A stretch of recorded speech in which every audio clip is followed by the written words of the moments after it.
Il y a un pays dans le monde où presque rien n'entre, et presque rien ne sort. Un territoire blindé par le silence, cerné de barbelés, de satellites espions et de décennies de secrets accumulés. Un endroit où l'information est un luxe réservé à une poignée d'élus et où ce qui se passe à l'intérieur de ses frontières défie bien souvent la logique du reste de la planète.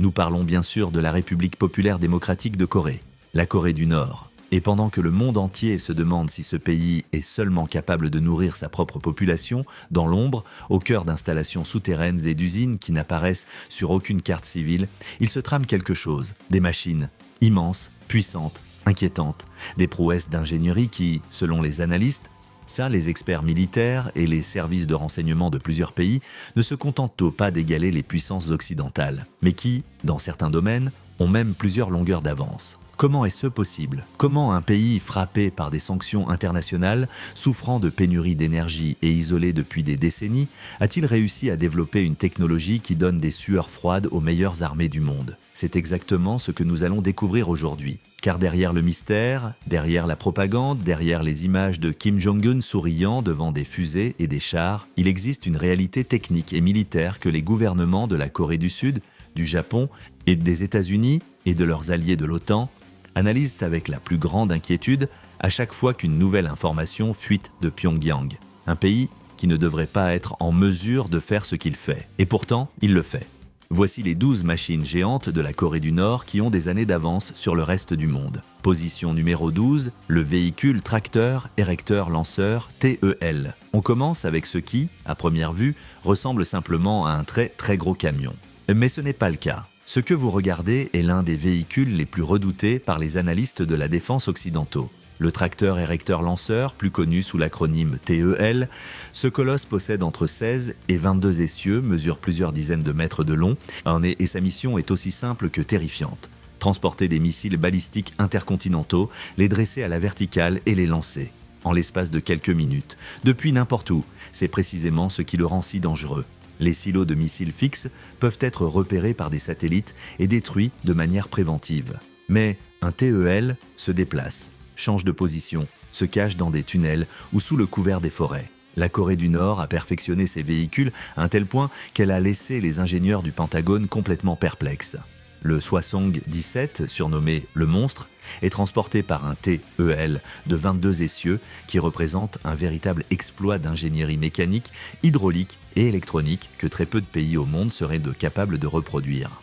Des positions numéro 11, le missile balistique intercontinental Hwasong-17. Si le TEL est le véhicule, voici la cargaison. Le Hwasong-17 est l'un des plus grands missiles balistiques intercontinentaux jamais construits. Avec une longueur estimée à plus de 24 mètres et un poids au décollage dépassant les 80 tonnes, la presse occidentale l'a rapidement baptisé le « missile monstre ». Il a été dévoilé au public pour la première fois en 2020 lors d'un défilé militaire nocturne à Pyongyang. Les images ont fait le tour du monde et ont laissé les analystes de la défense bouche bée. Pas seulement à cause de sa taille, mais à cause de ce que cette taille implique réellement. Un missile de cette envergure a la capacité de transporter des têtes nucléaires à guidage indépendant, ce qu'on appelle le système MIRV. Et cela signifie qu'un seul tir pourrait frapper simultanément plusieurs cibles distinctes dans différentes villes. Sa portée estimée dépasse les 15 000 km, ce qui est amplement suffisant pour atteindre n'importe quel point du territoire continental des États-Unis. Les essais réalisés en 2022 et 2023 ont prouvé que le système est pleinement opérationnel. Ce n'est pas de la propagande, le missile vole, le missile fonctionne. Position numéro 10, le sous-marin lanceur d'engins de classe SIMPO. On plonge maintenant au fond de l'océan. La Corée du Nord a investi des décennies pour développer une arme que le monde pensait hors de sa portée. Un sous-marin capable de lancer des missiles balistiques. Le sous-marin de classe SINPO, également connu sous le nom de Gorée, a été la première preuve tangible que Pyongyang travaillait sur une capacité de seconde frappe nucléaire, le tir de missiles depuis les profondeurs de l'eau. L'importance stratégique est monumentale. Un missile lancé depuis la terre ferme peut être détecté et intercepté. Mais un sous-marin évoluant en silence sous l'océan Pacifique est un système d'armement que vous ne pouvez tout simplement pas voir venir. En 2021, la Corée du Nord a présenté un nouveau sous-marin encore plus grand, conçu pour transporter jusqu'à 10 missiles balistiques mer-sol. Les analystes de l'Institut international d'études stratégiques de Londres ont d'ailleurs reconnu que les capacités affichées dépassaient de loin ce que l'on attendait du niveau technologique attribué à la Corée du Nord. Soit quelqu'un les aide, Déçoit quelqu'un est beaucoup plus intelligent que ce que le monde voulait bien croire. Position numéro 9, le système de lance-roquettes multiple K N-25. Retour sur la terre ferme. Et ça va faire du bruit, le KN-25 est un système de lance-roquettes multiple qui a totalement redéfini l'artillerie à longue portée. Monté sur un véhicule à 8 essieux, il peut tirer simultanément jusqu'à 8 projectiles de gros calibre avec une portée de plus de 380 km. Positionné près de la zone démilitarisée, un KN-25 pourrait atteindre pratiquement n'importe quel point de la Corée du Sud, y compris Séoul. Mais le plus effrayant, ce n'est pas sa portée, c'est sa précision. Les essais menés entre 2019 et 2022 ont révélé une capacité de frappe qui rivalise avec les missiles à guidage de précision. C'est grâce à un système de navigation inertielle et très probablement d'une correction de trajectoire en plein vol. Et il y a un autre détail à ne surtout pas négliger. Le KN-25 n'est pas une pièce unique. La Corée du Nord a déployé de multiples unités tout au long de sa frontière. En cas de conflit, cela signifie que des dizaines de ces véhicules pourraient bien faire feu en même temps, saturant complètement n'importe quel système de défense antimissile par le simple volume de projectiles en vol. C'est une tactique de saturation qui complète à merveille leur capacité de frappe à longue portée. D'où vient cette technologie ? Cela reste une question sans réponse officielle. Position numéro 8, le drone sous-marin Ae Tsunami. C'est là que l'histoire devient véritablement angoissante. En mars 2023, Yeol, la Corée du Nord, a annoncé l'existence d'un drone sous-marin autonome à capacité d'attaque nucléaire. Son nom est Ail, ce qui signifie tsunami en coréen. Et ce nom n'a pas été choisi au hasard. Le Ail navigue de manière autonome pendant des jours le long d'itinéraires préprogrammés dans les eaux profondes pour finalement refaire surface près d'un port ennemi et déclencher une ogive nucléaire sous-marine. L'explosion provoquerait un raz-de-marée radioactif qui anéantirait la flotte ennemie et contaminerait les côtes pour des décennies. On se croirait dans un film de science-fiction. Pourtant, c'est très réel. Le concept est très proche de celui de la torpille russe Poséidon annoncée en 2018. Ce qui choque, c'est que la Corée du Nord, malgré ses ressources limitées et les sanctions qui l'étouffent, ait réussi à développer une arme équivalente. Les services de renseignement occidentaux n'ont pas pu démentir formellement son existence et sa simple présence a forcé les Marines sud-coréennes, japonaises et américaines à repenser l'intégralité de leur protocole de défense côtière. Position numéro 7. Les tunneliers géants militaires. La puissance de la Corée du Nord ne pointe pas seulement vers le ciel. Une grande partie s'enfonce sous la terre. Depuis des décennies, Pyongyang bâtit l'un des réseaux de tunnels militaires souterrains les plus vastes au monde. Et il ne s'agit pas de simples bunkers. On parle d'autoroutes souterraines, de véritables villes enfouies, de complexes militaires entiers creusés au cœur des montagnes, capables d'abriter des armées entières, des arsenaux de missiles et des centres de commandement. On estime que ce réseau dépasse les 8000 km de long, avec des installations situées à plus de 150 mètres de profondeur, ce qui les rend quasiment invulnérables aux bombardements conventionnels. Les tunneliers repérés par imagerie satellite possèdent des têtes de coupe de plus de 6 mètres de diamètre, capables de percer la roche massive et d'avancer de plusieurs dizaines de mètres chaque semaine. Certains de ces tunnels sont conçus spécifiquement pour déplacer les missiles et les lancer directement depuis l'intérieur des montagnes, avec des portes blindées qui ne s'ouvrent qu'à l'instant précis du tir. D'autres servent de hangars souterrains pour les avions de chasse, les protégeant de toute frappe aérienne préventive.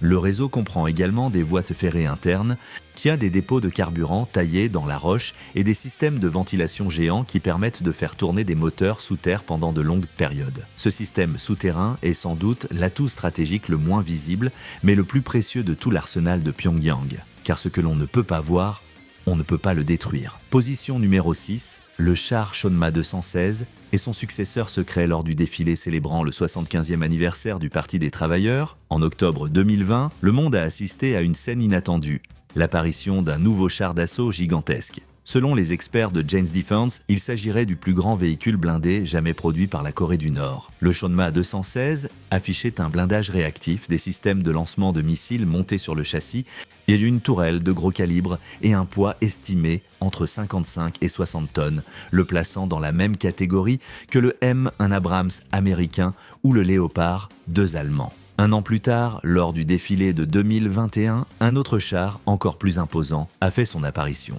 Il présentait une tourelle à profil plat, des systèmes de protection active bien visibles et un châssis à chenilles plus large. sans aucune appellation officielle connue en Occident. La Corée du Nord modernise sa flotte de blindés à une vitesse qui vient totalement contredire le mythe d'un pays technologiquement figé dans le passé. Position numéro 5, le système de défense anti-aérienne KN-06/Ponghae-5.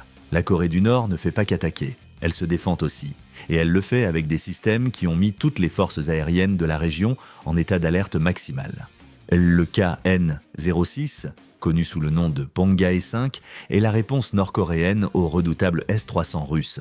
Il intègre des radars à longue portée, des véhicules de commandement et de contrôle, ainsi que des lanceurs équipés de missiles intercepteurs capables d'abattre des cibles à plus de 15 km d'altitude et à 150 km de distance. Concrètement, tout avion qui s'aventurerait dans l'espace aérien nord-coréen se heurterait à un système de défense qu'il serait suicidaire de prendre à la légère. Depuis sa première apparition en 2010, le KN-06 a été constamment amélioré. Les versions les plus récentes disposent de radars à plus haute résolution et sont conçus pour opérer dans des environnements de guerre électronique active. Verrouiller son propre espace aérien tout en forgeant l'arsenal nécessaire pour frapper celui des autres. Et c'est ça, la doctrine de Pyongyang. Position numéro 4, le missile hypersonique Hwasong-8. C'est ici que la Corée du Nord fait un bond technologique qui laisse le monde entier sans voix. Les missiles hypersoniques représentent l'avant-garde absolue de l'armement moderne. Ils volent à des vitesses supérieures à Mach 5, soit plus de 6000 km/h, et peuvent modifier leur trajectoire en plein vol pour esquiver les boucliers antimissiles. Avant 2021, seuls 3 pays avaient démontré posséder des capacités hypersoniques opérationnelles: les États-Unis, la Russie et la Chine. En septembre 2021, la Corée du Nord est devenue le 4e. Le Hwasong-8 a été lancé avec succès ce mois-là. Les données de l'essai, confirmées par les radars de la Corée du Sud et du Japon, ont prouvé que le planeur hypersonique a bien atteint des vitesses extrêmes et a effectué des manœuvres d'évasion en plein vol. Les systèmes de défense actuels, y compris le Tchad en Corée du Sud et le système Aegis sur les navires américains, sont conçus pour intercepter des missiles à la trajectoire prévisible. Un engin filant à Mach 5 et capable de changer de direction pose un défi qu'aucun système au monde ne peut garantir d'arrêter. Ce n'est pas juste un avantage tactique, c'est un bouleversement total des règles du jeu. Position numéro 3, le complexe nucléaire de Yongbyon. Ce n'est pas une arme en soi. C'est quelque chose de bien plus vaste, de bien plus fondamental et de bien plus terrifiant dans sa conception. Le complexe nucléaire de Yongbyon n'est pas un simple bâtiment, c'est un écosystème industriel complet et entièrement dédié à la production de matières fissiles pour fabriquer des armes nucléaires. Il s'étend sur plusieurs kilomètres carrés au nord de Pyongyang et regroupe des réacteurs nucléaires, des usines d'enrichissement d'uranium, des centres de retraitement du plutonium et des laboratoires de recherche. Les images satellites de ces dernières années révèlent une expansion frénétique et continue. De nouveaux chantiers, des usines agrandies, du personnel en hausse. On estime aujourd'hui que la Corée du Nord possède entre 40 et 50 têtes nucléaires prêtes à l'emploi, avec la capacité d'en fabriquer entre 6 et 12 supplémentaires chaque année. Selon les experts de l'Institut Middlebury, les centrifugeuses d'enrichissement de Yongbyon sont d'un niveau de sophistication comparable à celles utilisées par le Pakistan ou l'Iran. Mais comment la Corée du Nord s'est-elle procuré cette technologie?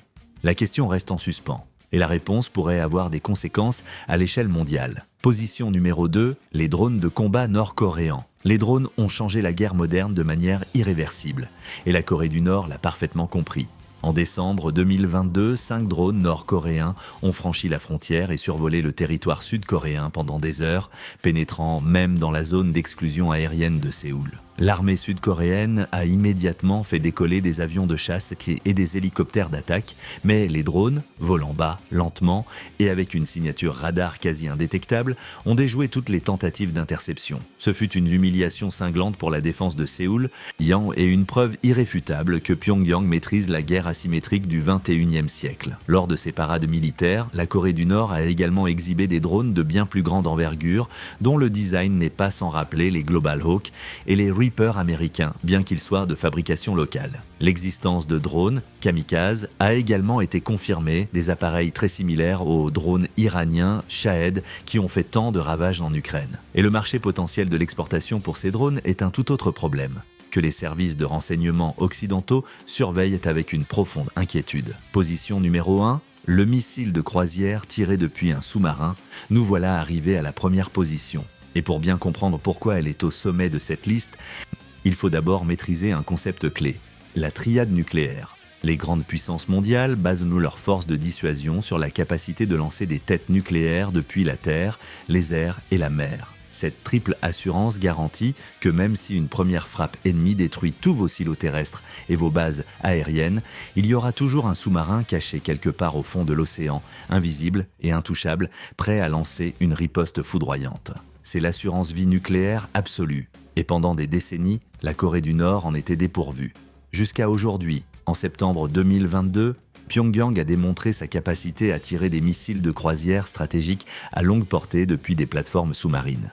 L'essai a mis en scène le lancement simultané de 2 missiles depuis un sous-marin, effectuant un vol de plus de 1500 km sur une trajectoire elliptique, avant de s'abattre avec une précision chirurgicale sur des cibles préétablies dans la mer du Japon. Contrairement aux missiles balistiques, les missiles de croisière volent à très basse altitude en épousant le relief du terrain, ce qui les rend incroyablement difficiles à repérer pour les radars conventionnels. Ajoutez à cela la furtivité d'un lancement sous-marin et vous obtenez une menace face à laquelle les boucliers actuels de la Corée du Sud et du Japon n'ont aucune parade vraiment efficace. La Corée du Nord a ainsi complété sa propre triade nucléaire. Elle est passée d'une nation possédant la bombe, mais sans réel moyen garanti de la larguer, à une puissance nucléaire dotée d'une capacité de seconde frappe bien réelle et d'un crédible et totalement opérationnel. Plus personne ne peut attaquer la Corée du Nord en ayant la garantie de s'en tirer sans représailles. Dans le langage de la dissuasion nucléaire, cela change absolument tout. C'est de loin le bouleversement stratégique le plus profond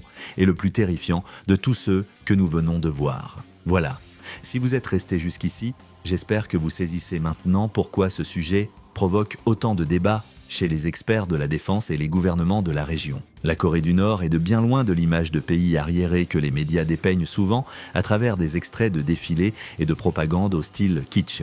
C'est une nation qui, dans des conditions d'extrême adversité, bien étranglée par des décennies de sanctions internationales et quasiment coupée du système financier mondial, est tout de même parvenue à développer certaines des technologies militaires les plus sophistiquées de la planète. Comment ? La réponse est complexe. Des décennies de budget prioritaire alloués à la défense au détriment de tout le reste. Des réseaux obscurs d'acquisition de technologies via des intermédiaires, une coopération technique avérée avec la Russie, la Chine et l'Iran. Et un véritable vivier de talents scientifiques locaux, exploités de manière quasi totalitaire au service de la machine de guerre. Ce que nous avons vu aujourd'hui, ce n'est ni de la science-fiction, ni de la propagande ennemie montée en épingle. Ce sont des systèmes bien réels, testés en conditions réelles, et traqués par les radars bien réels de plusieurs nations. Les services de renseignement sud-coréens, japonais et américains n'ont absolument aucun intérêt à gonfler les capacités nord-coréennes. Ce serait même plutôt l'inverse, car admettre la puissance de l'arsenal de Pyongyang, c'est aussi admettre l'échec cuisant de plusieurs décennies de sanctions et de pression diplomatique. Et pourtant, les chiffres parlent d'eux-mêmes. Est-ce que cela signifie que le monde est au bord d'une guerre ouverte ? Pas forcément. La dissuasion fonctionne justement parce que personne ne veut avoir à utiliser ses armes. Mais cet équilibre ne tient qu'à un fil. Et les machines que nous avons découvertes aujourd'hui expliquent pourquoi personne n'a plus le luxe de l'ignorer. Si cette vidéo vous a passionné, n'hésitez pas à liker, à la partager avec quelqu'un qui ignorait tout cela. Et abonnez-vous pour ne rien rater de nos prochaines enquêtes. À très vite pour la prochaine. Et n'oubliez jamais, le monde est toujours beaucoup plus complexe que ce que laissent croire les gros titres.